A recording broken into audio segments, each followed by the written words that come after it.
universe birthed Kar with the forever being, Garwood manipulated the elements that are contained within the universe, the stars and cosmic sands, and so seeded life on many worlds. But Garwood was alone with no other one like itself. So Garwood pulled itself apart and from itself created one like itself and called this creation his son, a forever being never ending. The son was told by Garwood to call him father, and for many eons the father and the son watched over existence and watched over the life that grew within existence and the beings that walked upon the soil of many worlds. The father told the son to never to interfere with the planets or the life that grew upon them. This was the father's word, and the son listened. But the son did not obey and interacted with many worlds and believed himself to be equal to his father. But the father discovered his deeds and discovered on these worlds war and death and evil, for the son had given much knowledge to these worlds, and they used that knowledge to destroy themselves. Garwood seeded life on many worlds before his creation of Nathal liked himself, but the worlds Scar would treasure the most were that of worlds where life had found a way unaided by Garwood in all ways, in forms and shapes inhabiting them, sea, air, and land of them worlds. He treasured the life that grew upon them and peacefully watched over these wells of creation that float and connect to every point in physical space, allowing life to take root across the universe on many different worlds.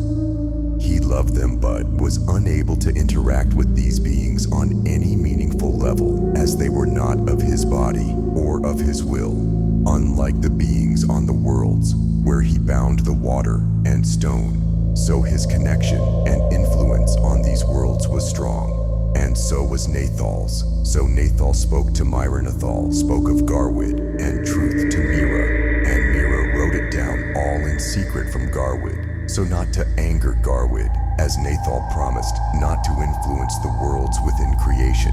To his father, Myra lived and was born and was killed many thousand generations ago. He was born and lived like anyone else, grew up hunting and providing for his family like anyone else did at that time. It was not until he was 22 he started hearing voices and thinking strange things. The people around him and his family had no knowledge of what was happening, and so cast Myra out of the town he lived in, out of their fear. So he walked across the land until he discovered a cave shelter there for many weeks. And over this time, he listened to the voices in his head and learned from them many things, and wrote down on tablets made of a form of clay, and described Garwood, a god, watching over every being and life in this world and many other worlds, what waits for us after death. And Myra shared his knowledge. Most would shun him and call him mad, but them that would listen, some did understand and realized it was good. And Myra chose 12 of these people to become what he called guardians, and showed them the secrets to stay bound to the planet and watch the world move forward and help inspire the positives in mankind. But as a guardian, they cannot move into the realm of creation and light bound to the planet and the people that walk upon it. Myra started writing down what the voices in his head said. They spoke as if in a chorus. They spoke of energy and light, philosophy, science, and life on other worlds, and what waits for us after death. And so Myra wrote it down, and his followers listened. And from these followers he picked 12 to teach the secret of uncoupling the soul from the body before death and existing as unphysical energy, and become a guardian to watch over all time. But by doing so, blocking your natural pathway to the realm of creation and light. But one of the 12 guardians, named Grayshall, desired power and hoarded the knowledge Myra gave, and plotted to kill Myra and the other 11 guardians that held the knowledge of cheating death. And many years later, on Myra's day of his birth at 31, him and his chosen guardians drank wine and ate, but unknown to them all, Grayshall had poisoned the food and wine, And that night, Grayshall had done what he set out to do. But unknown to him, one of Myra's followers had been present and ate no food and drink that night, and so did not die, but witnessed the crime. And Myra whispered in their ear with his last breath, "Will you do it forever?" Garwood created life that walked. Garwood created Nathal like himself. Nathal showed Myra knowledge. Myra picked 12 followers to become guardians to teach secret knowledge too. One of these guardians was named Grayshall, and Grayshall betrayed Myra. Grayshall poisoned Myra and the 11 guardians. But one of the followers was present at the meal and ate no food and drink that night, so did not die. And this follower was named Aso, and she took from Myra the secret knowledge written down. And with Myra's last breath, he spoke to Eso and said, "Will you do it forever?" And that follower in many years became the 13th guardian, keeping the secret to stay bound to the earth. But Grayshall, taking Myra's knowledge and using Myra's words, he spoke to the people and said Garwood, the creator and watcher, had struck Myra down in his guardians because of their many sins and crimes. And the people believed this, leaving Grassel to take up Myra's mantle. And Grassel wove his sickness into Myra's words and created 2 books, one of knowledge to control Myra's followers and the people, and 1 book of sickness darkness, filled with what Graceland learned through experiments, but always keeping the ultimate secret of immortality and possessions to himself. Other than Eso, no one knew.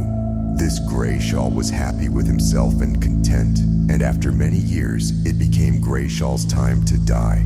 And with his knowledge and meditation combined with herbs and plant extracts, he cheated death and found himself as if in a dream, and the world and people around him were shadows, unaware of his presence. And so Grayshall explored this realm.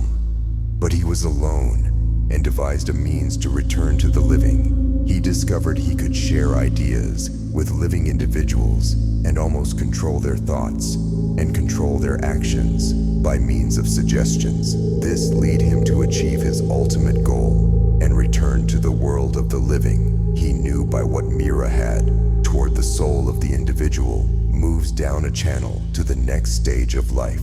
And so Grayshall devised a way to interrupt that transfer or trigger to allow a door to open within the body of the person, making it possible for an afterlife energy to inhabit them. And so Grayshall returned reborn into a new body of his choosing, taking ownership of that body. The people celebrated after Grayshall's return. He explained his soul had been returned to a different body, and this is the will of Garwood.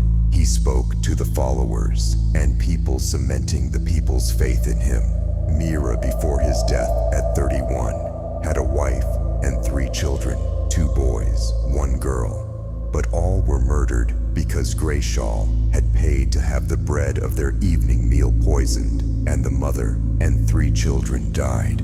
This happened a few hours before Myra and his 11 guardians were killed, and Grayshall's content his plan. It had played out perfect. Myra's words were now Grayshall's words, his secrets now Grayshall's secrets, and over time Grayshall feared anyone like Myra of being born.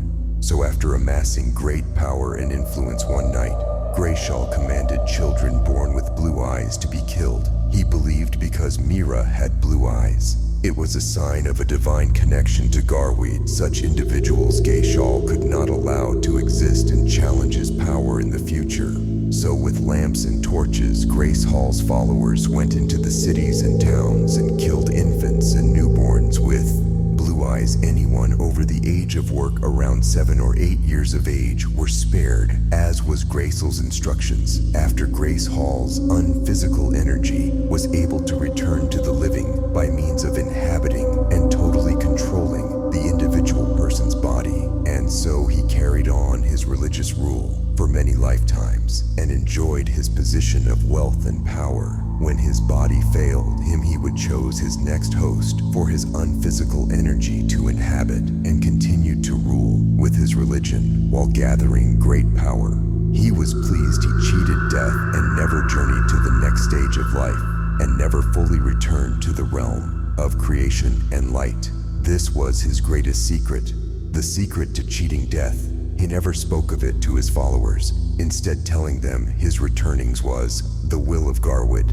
But other than his had he had no connection to Garwood or Nathal. Grayshall simply claimed Myra's words, changing and twisting them over the generations. Grace Hall decided to follow Yr's example and teach the knowledge of cheating death to a select few, and called these 12 followers his chosen, and taught them the secret of becoming unphysical. And in doing so, Grace Hall created the first 12 negative on physical energies from these people, creating the first 12 ghosts to forever inhabit the world, and the people that live upon it. Evil that has always been created evil of its own, but the most powerful of its followers became good and showed a man how to fight evil, so evil will be no more in the hearts of man. And so it was written down, and so it will come to pass. This was one of Myra's prophecies that was shared with his 12 guardians and left in the keeping of Eso on the night of Myra's death, so that Eso could carry on his work. Grace Hall was unaware of Eso and so believed himself untouchable, with no one to question him or his twisted religion. But Eso knew of his plans, and so she made plans of her own. So reformed the ritual to truly become the 13th guardian forever to be bound to. The Earth Mira's words and wisdom lived on through Eso, and for thousands of years she followed Myra's teachings, and by means of suggestions to the living Eso, did what she could to help mankind. And so a divide of darkness and light in the unphysical world was created by the actions of Grace Hall and Eso. But Eso always had a sadness because of what had come to pass. Grace Hall's twisted rules and abuse of nature never needed to happen. But Eso made a promise to Myra when she promised she would do it forever in his name, and by his teachings. Eso moved on through the ages, unending and forever bound to the earth as the 13th guardian. She nurtured the good in the hearts of men and guided them, the ones that were without a path, and gave light and hope those that were in darkness.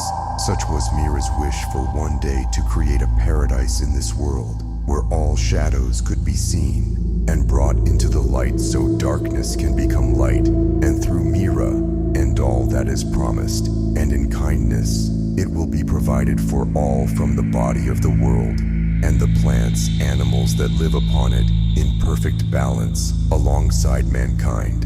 And Myra's knowledge handed down to him, and then to Eso from Myra, to keep hope alive within Eso, so she could carry on Myra's message, as the world was unbalanced, mostly because of Grace Hall and his god-life rule for generations. It seemed like an impossible challenge for Eso, but light is always found surrounded by darkness, and she began to dip the balance enough for Grace Hall to notice. So Eso built her forces by means of a choice given to those individuals journeying to the realm of creation and light from their physical body at the point of death. Eso would ask of them to become a guardian to help balance the world, so that the evil that sits in the center will be no more. Or you can move on to the next stage of life.